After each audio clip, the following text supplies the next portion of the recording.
Hey there, welcome to Story Lab. This week we're talking about humility while we take a look at the story of two guys on a road trip who had the greatest surprise of their lives. Ooh, spicy.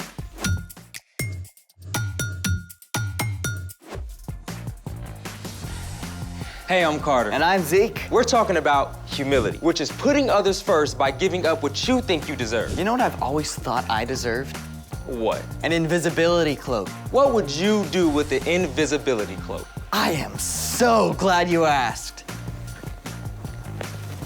Wrapped in a secret sheath of invisibility, there's nothing I couldn't do. Like acquire extra cookies.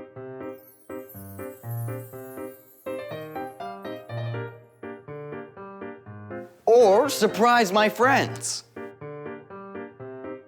Sherry, Sherry baby, Sherry, Sherry baby. The possibilities are endless. Okay, number one, I can see why you want to be invisible for karaoke. Oh, I don't want to make people jealous of my amazing vocal stylings, obviously.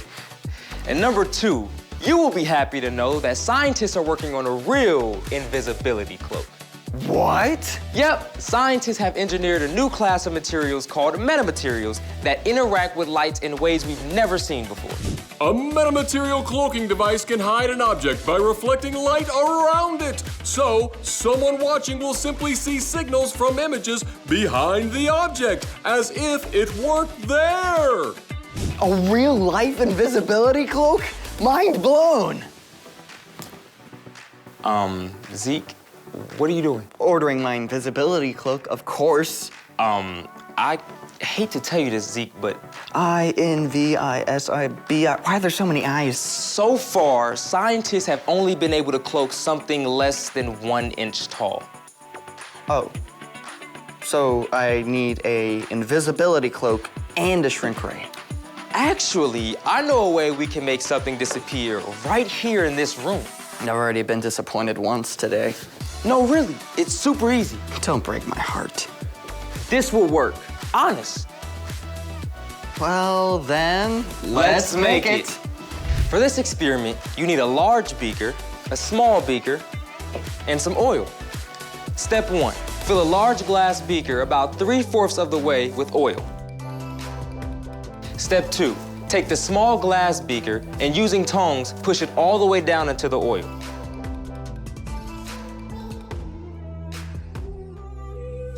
There you go. Whoa, it really worked. I can't see the small beaker at all. It's our very own cloaking device. Okay, science. How does this happen? When light travels through glass and then the oil, the speed of light slows down. On reflection, this makes the glass look invisible. The slowing down process of light and reflection through certain objects is known as the index of refraction. The beaker really is in there, right? Yeah.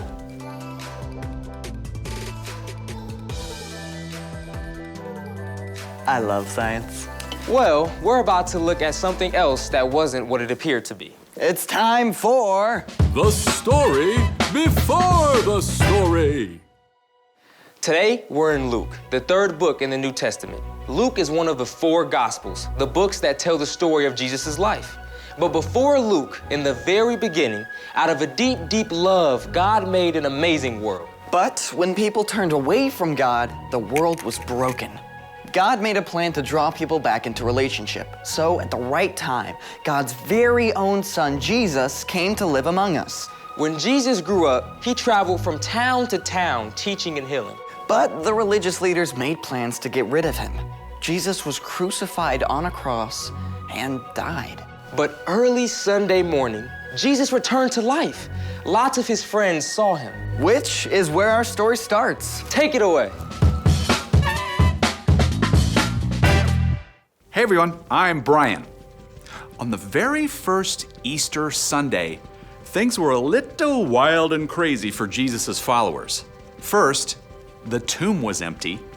Then, some reported seeing angels. And finally, some said they saw Jesus, alive.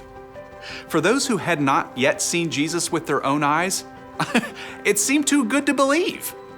One of these followers was a man named Cleopas. Sunday afternoon, Cleopas and a friend were walking from Jerusalem to the town of Emmaus, about 7 miles away. Luke, who wrote down this story, didn't tell us the name of the friend, so let's give him a name. How about, Micah? As they walked, Cleopas and Micah talked about everything that had happened in the last week, trying to understand. While they were deep in conversation, a man came up and started walking along with them. Spoiler alert, the man was Jesus. But God kept Cleopas and Micah from recognizing him. Jesus asked them, "What are you talking about as you walk along?" The two men stopped in their tracks.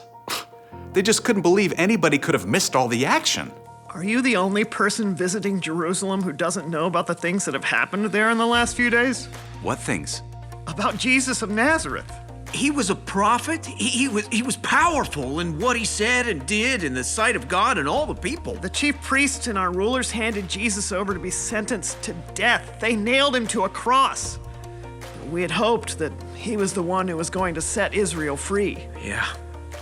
Now it's 3 days since all this happened, and some of the women who followed Jesus have told us something crazy. Get this. Early this morning, they went to the tomb, but they didn't find his body. They came and told us they saw angels who said Jesus was alive. After that, some of our friends went to the tomb. They saw it was empty, just as the women had said.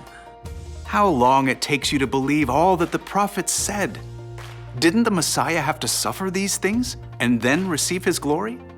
As they walked together toward Emmaus, Jesus started explaining everything that the scriptures said about him. Now remember, these men did not have the New Testament. They had the laws that God had given to Moses and all the stories and prophecy written down in the Old Testament. Jesus went through it all, step by step, and explained God's plan. He told them how it was predicted all through Scripture that the Messiah, Jesus, would come to save God's people, and that he would have to die and return to life.